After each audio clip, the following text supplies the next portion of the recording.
قال عن عائشة رضي الله تعالى عنها أن النبي صلى الله عليه وسلم قال إذا أقيمت الصلاة وحضر العشاء فابدأوا بالعشاء.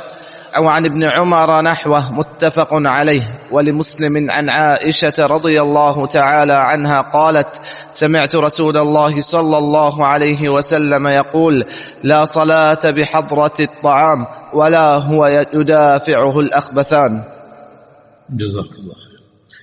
بیان حکم تاخیر الصلاۃ بحضرۃ الطعام، یعنی موضوع اس حدیث کا یہ ہے کہ اگر کھانا موجود ہو تو نماز لیٹ ہو سکتی ہے، نماز کو لیٹ کیا جا سکتا ہے اگر کھانا موجود ہو. کیا حکم ہے اس کا؟ حدیث کی راوی سیدہ عائشہ صدیقہ رضی اللہ عنہا فرماتی ہیں کہ نبی صلی اللہ علیہ وسلم نے فرمایا اذا اقیمت الصلاۃ وحضر العشاء فابدؤوا بالعشاء، جب جماعت قائم ہو جائے، نماز قائم ہو جائے، کھڑی ہو جائے، اس کی اقامت شروع ہو جائے یا اقامت دے دی جائے، آپ اس اقامت کی آواز سن بھی لیں، بحضر العشاء، اور آپ کا رات کا کھانا بھی حاضر ہو، موجود ہو، تو فابدؤوا بالعشاء، تو رات کے کھانے سے آغاز کرو، پہلے کھانا کھا لو اور پھر آ کر نماز ادا کرو. ایک اور حدیث ہے، فرمایا کہ لا تؤخروا الصلاۃ لطعام، کہ کھانے کی وجہ سے نماز کو لیٹ نہ کرو. اس کی سند میں کچھ ضعف ہے، لیکن اگر اس کو مان بھی لیں بشرط صحت تو پھر دونوں حدیثوں میں تطبیق کا راستہ ہے اور جمع کا راستہ ہے. ایک حدیث میں کھانا اگر موجود ہو تو کھانے کی وجہ سے نماز لیٹ نہ کرو، دوسری میں کھانا اگر موجود ہو تو پہلے کھانا کھا لو پھر نماز پڑھو. دونوں کے حالات مختلف ہیں.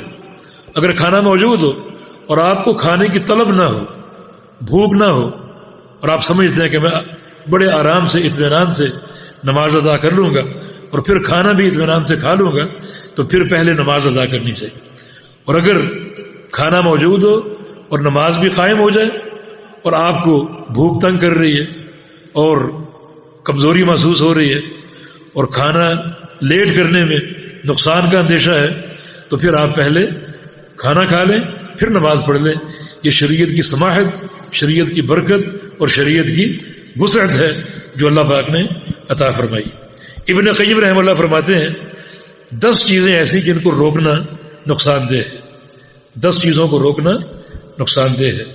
اس میں ایک بھوک ہے، ایک پیاس ہے، اور ایک نیند، اور چھینک، اور قے، اور ہوا، اگر ہوا خارج ہو رہی ہو اس کو روکنا نقصان دہ ہو سکتا ہے، اور دونوں پیشاب، چھوٹا اور بڑا پیشاب، اور منی اگر اپنے مستقر سے جدا ہو چکی ہو اور قریب الخروج ہو اس کو روکنا بھی نقصان دہ ہے، اور بہتا خون، اگر خون ابل رہا ہے تو اس کو کچھ بہنے دیا جائے پھر روکا جائے، یعنی فوراً روکنا نقصان دہ. یہ 10 چیزیں ابن قیم کا قول. تو باہر کیف اگر واقعی کھانے کی طلب ہے اور بھوک محسوس ہو رہی ہو اور آپ کو یہ اندیشہ ہو کہ نماز سکون سے نہیں پڑھ سکوں گا، اطمینان اور خشوع سے نہیں پڑھ سکوں گا، تو پہلے کھانا کھا لیجئے اور پھر آپ نماز ادا کر لیجئے.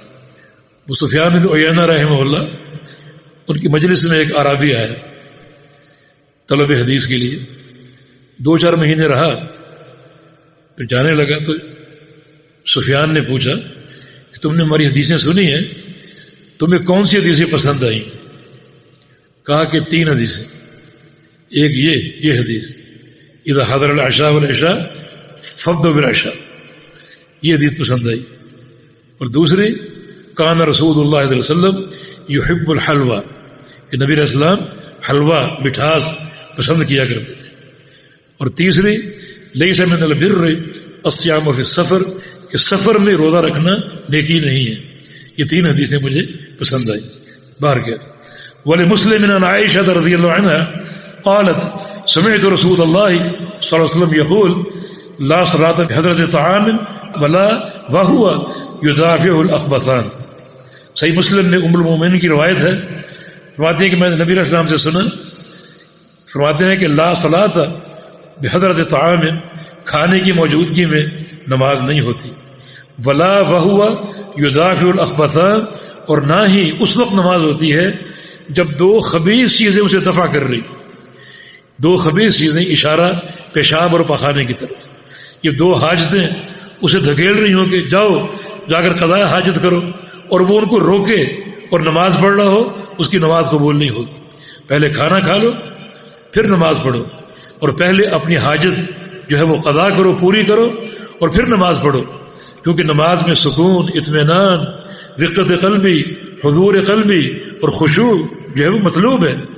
ان ساری صورتوں میں خشوع کہاں رہے گا، حضور قلبی کہاں رہے گی؟ اس لیے شریعت نے بڑی وسعت اور سماحت کا مظاہرہ کیا ہے اور بندوں کی فطرت کا پورا خیال رکھا ہے۔ جی